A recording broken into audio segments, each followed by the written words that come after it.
It's truly captivating to observe a societal phenomenon unfold right before our eyes, yet remain unnoticed by many. This Sunday, as an astounding 115 million people are collectively caught in a fervor, their voices raised in exhilarated roars and frustrated shouts directed at glowing screens, there exists an entire, often overlooked, shadow population. These individuals possess a profound, authentic indifference to the whole spectacle. They genuinely couldn't care less about the Super Bowl's grandiosity. We're not talking about those who feign disinterest merely to appear contrarian or garner a little attention. No, I'm referring to a deeply ingrained, almost neurological disengagement from such mainstream events. These are the folks who perceive the entire, escalating Super Bowl hype with the same detached neutrality. Imagine viewing it with the exact same emotional weight as, say, a highly specialized televised competition for competitive butter sculpting. This is precisely the nuance that so many people entirely miss. For a significant segment of our population, the Super Bowl simply does not register on their emotional or psychological radar. Their brains aren't wired to assign it the same significance. We must grasp this fundamental truth. An inherent enthusiasm for competitive sports is not, in fact, a default human setting. It's a learned, cultural, or even biologically predisposed interest, not a universal one. For many, the colossal energy of the Super Bowl simply doesn't resonate, failing to spark even a flicker of excitement. We must acknowledge this profound difference in engagement from the outset. It's crucial to understand that an innate enthusiasm for competitive sports is far from a universal human setting. Our brains are not pre-wired from birth to erupt in ecstasy over the trajectory of an oblong ball. Instead, this intense fascination with the Super Bowl is a complex tapestry woven from deep-seated tribal identity and a curious, often subconscious belief that one possesses a personal connection with the athletes, despite never having met them.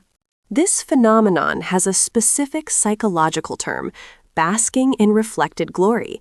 It's when your own neural pathways deliver a potent hit of dopamine, merely because your chosen team secures a victory, even if your sole contribution was passively existing on your couch within the correct geographical region.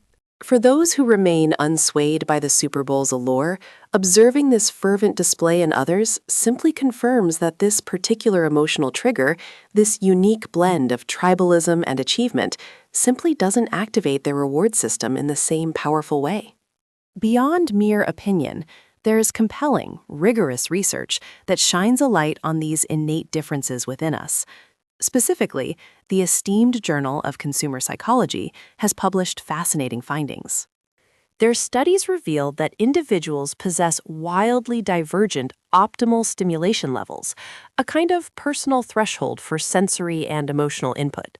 For some, the brain is exquisitely tuned to seek out high-intensity, emotionally charged, even chaotic experiences, finding them exhilarating and deeply engaging. Yet, for others, that very same level of overwhelming intensity is not just unappealing, but genuinely felt as aversive, draining their energy and causing discomfort. It is crucial to understand that neither of these intrinsic preferences represents a superior or inferior way of experiencing the world. They are simply distinct neurological frequencies at play. So, when an individual expresses a profound lack of interest in something as culturally pervasive as the Super Bowl, it's often far more nuanced than simply being contrary or attempting to appear sophisticatedly edgy.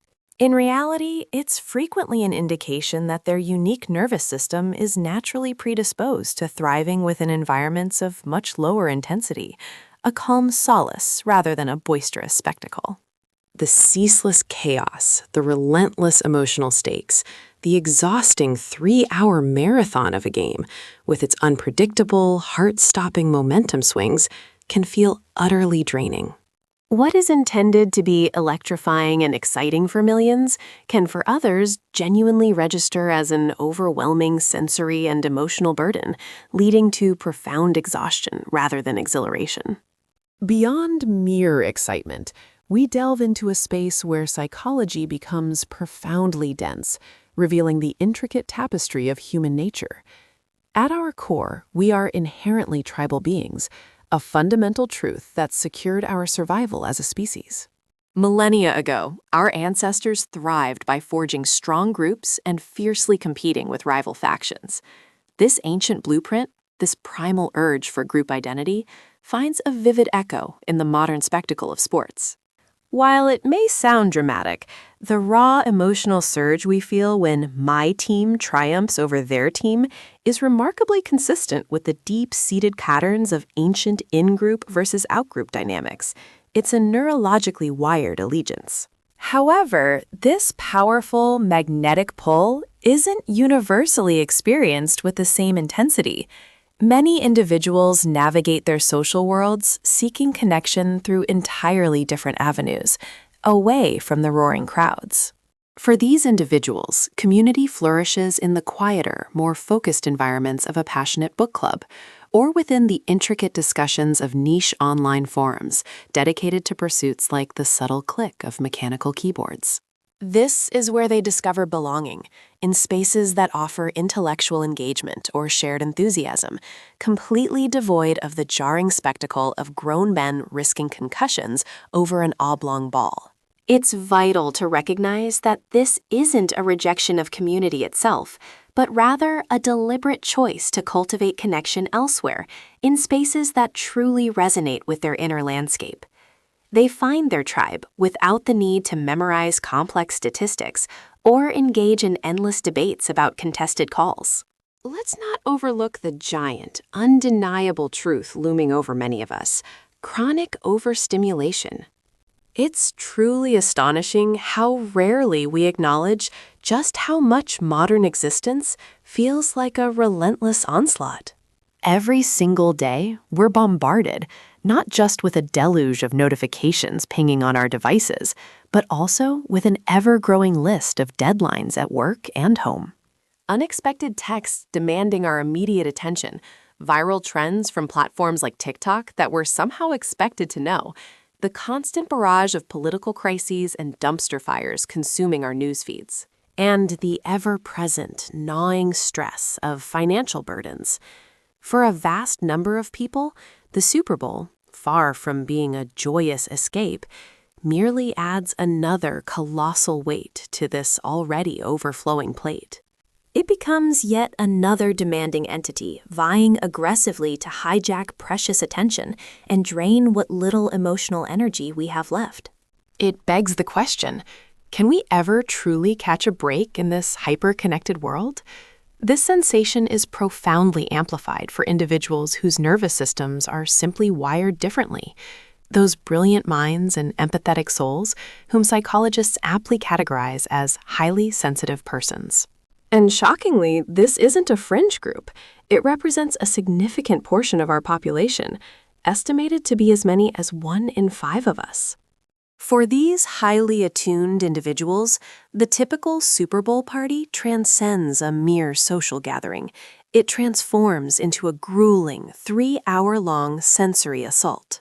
Imagine a relentless barrage of bright flashing lights, an oppressive cacophony of shouting and roaring, and the ceaseless, interwoven din of countless conversations all happening at once. This overwhelming experience leaves them utterly depleted and exhausted, often for days afterwards, struggling to recover their inner peace. What unfolds as an electrifying, joyous celebration for some is undeniably, for others, nothing short of a full-scale psychological and physiological endurance test. Beyond the sensory overload, there's a fascinating, often overlooked aspect of human psychology: our individual capacity for handling the unknown. It's truly remarkable how much people differ in their comfort levels when confronted with unpredictability and ambiguity. Extensive research clearly demonstrates a wide spectrum of tolerance for ambiguity. Some individuals thrive on it, finding excitement in the unexpected, while others find it deeply unsettling. At its very core, sports are designed to be fundamentally uncertain. The thrill for many lies precisely in the fact that the outcome is never guaranteed. that anything can happen at any moment. This inherent unpredictability is often celebrated as the very essence of competitive entertainment, a source of exhilarating suspense and joyful surprise for the majority. However, for those with a naturally lower tolerance for uncertainty, this same thrilling unpredictability translates into something far less enjoyable. It becomes a persistent source of anxiety and emotional strain. They aren't able to lean into the suspense or savor the what-if moments. Instead, they experience a pervasive discomfort, a continuous state of unease throughout the entire game. When you layer this personal discomfort onto an event whose ultimate outcome holds absolutely no tangible impact on one's real life, the entire experience shifts perspective dramatically. Enduring several hours of artificially constructed tension, knowing there's no genuine personal gain or loss, ceases to feel like genuine entertainment. It transforms into a puzzling exercise in voluntary self-induced anxiety. This phenomenon mirrors why some individuals are passionately drawn to the adrenaline rush of horror films, delighting in jump scares and suspense, while others find the experience utterly unbearable.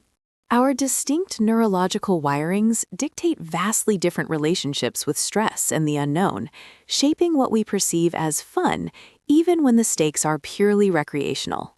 Beyond the individual nervous system's distinct responses to stress and uncertainty, there's the added layer of overwhelming societal pressure and the grand spectacle surrounding cultural traditions and rituals. The Super Bowl has long since transcended its humble origins as merely a football game. It's meticulously transformed into an immersive, all-encompassing cultural production.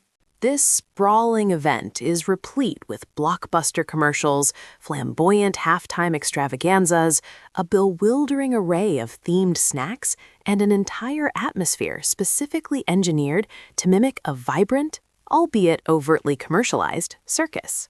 For anyone not inherently captivated by the core sport itself, this relentless deluge of supplementary hype doesn't elevate the experience. Instead, it only serves to intensify their inherent discomfort. It frequently engenders a profound sense of isolation, akin to being a quiet bystander amidst a boisterous throng of individuals who are enthusiastically, almost performatively, absorbed in something utterly beyond your comprehension. Society subtly dictates an expectation to seamlessly integrate, to engage in lively discussions about the latest big-budget advertisements, and to diligently feign genuine interest in the spectacle's fleeting trivialities. This forced participation, this act of playing along, feels profoundly inauthentic, leaving an unsettling void and an undeniable sense of artificiality. Consequently, one often finds themselves observing from the periphery, watching everyone else become passionately, even frantically, invested in an event that seems utterly arbitrary and entirely devoid of personal resonance. This deep-seated and unsettling disconnect inevitably fosters a pervasive feeling of alienation, making one feel conspicuously out of sync, as though they were the sole person to somehow miss a critical societal directive or inside joke. It transcends mere boredom. It's a unique and poignant form of loneliness, an acute awareness of being emotionally detached from the collective enthusiasm of your immediate surroundings, a sentiment often surprisingly difficult to fully articulate. But now, shifting our perspective, let's acknowledge a simpler truth, one often overlooked in our quest for profound understanding. Occasionally, the absence of interest in a mega event like the Super Bowl isn't rooted in some complex psychological diagnosis or neurological wiring. It can simply be a matter of personal preference, as fundamental and unadorned as disliking the distinct taste of cilantro. Or perhaps an aversion to the relentless thumping bass of techno music, or the often grim narratives found within true crime podcasts.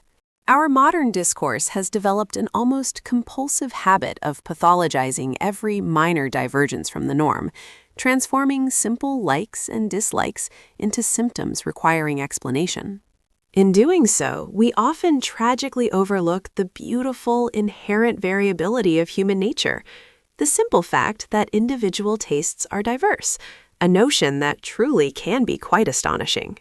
Consider the individual who feels utterly unmoved by the Super Bowl. That very same person might harbor an intense, almost zealous passion for the high-octane drama of Formula One racing.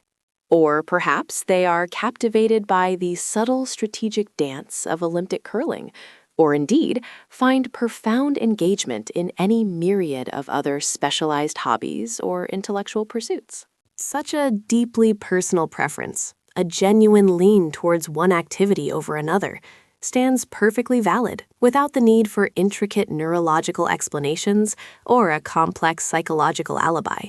In fact, the pervasive, almost universal expectation that every single person should inherently care about a specific cultural event is, when truly examined, far more peculiar than their serene indifference.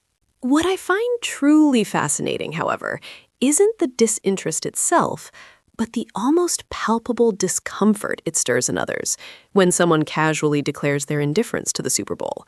It's as if an unspoken social contract has been egregiously violated.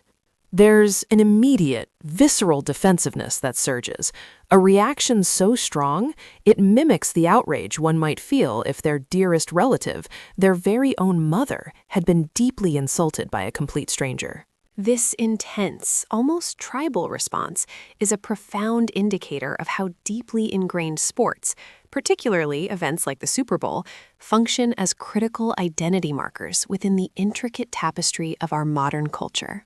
When an individual expresses a lack of enthusiasm for this grand spectacle, some fervent devotees interpret it not as a simple preference, but as a direct rejection of them, their cherished values, and even the very fabric of their shared social world. It swiftly transcends being merely about the athletic contest itself. At its core, it speaks to a profound need for belonging, for a collective, shared experience that validates one's place within the group.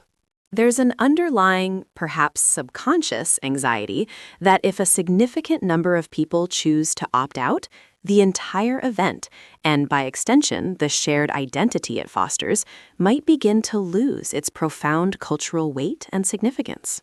If you find yourself among those who simply don't resonate with the Super Bowl spectacle, understand that your unique indifference isn't a personal flaw. Instead, it's a fascinating, complex constellation of personal factors, each contributing to your distinct way of engaging with the world. Perhaps your nervous system inherently thrives on a quieter, more tranquil existence, suggesting your optimal level of stimulation runs naturally lower. You might find peace in gentle hums, where others seek the thunderous roar, a preference perfectly valid in its own right. Or maybe your deepest innate drive compels you to invest your precious energy exclusively into endeavors where your direct actions yield tangible, predictable outcomes. You find greater satisfaction in what you can shape and influence rather than passively observing grand spectacles. It could be as fundamental as your neurological wiring, simply not configured to ignite with excitement over the intense, often chaotic thrill of competitive sports. Some minds are simply not designed to derive pleasure from such a high-stakes, physically demanding form of entertainment. For others, the sheer, overwhelming scale and the manufactured, relentless hype surrounding such a grand spectacle can feel utterly draining. It becomes an exhausting performance to endure, rather than a source of genuine, effortless enjoyment or engagement. The unpredictable nature of the game, that constant ebb and flow of potential victory and crushing defeat, might register not as exciting suspense, but as unwelcome, anxiety-inducing stress. For some, the thrill of uncertainty is overshadowed by a deep aversion to the inherent emotional risk. And then, for a beautifully simple segment of the population, the entire explanation is just this: they genuinely find it boring. No intricate psychological alibi required, no deep analysis needed, just a plain, unvarnished lack of interest. All these varied experiences, these unique approaches to engagement, are not just preferences. They are completely and utterly valid ways to navigate and exist within the complex tapestry of our world. Conversely, if you are one of the millions whose heart pounds with every play, who lives and breathes for the Super Bowl's electric energy, your passion is equally, undeniably valid. This profound truth underpins our entire society. We are not, nor should we be, expected to experience the world through an identical, homogeneous lens. Our individual differences are not merely tolerated, they are in fact our collective strength, weaving together a richer human experience. In fact, this marvelous diversity, this myriad of individual interests and priorities, is precisely what allows society to function, to thrive in its beautiful, intricate complexity.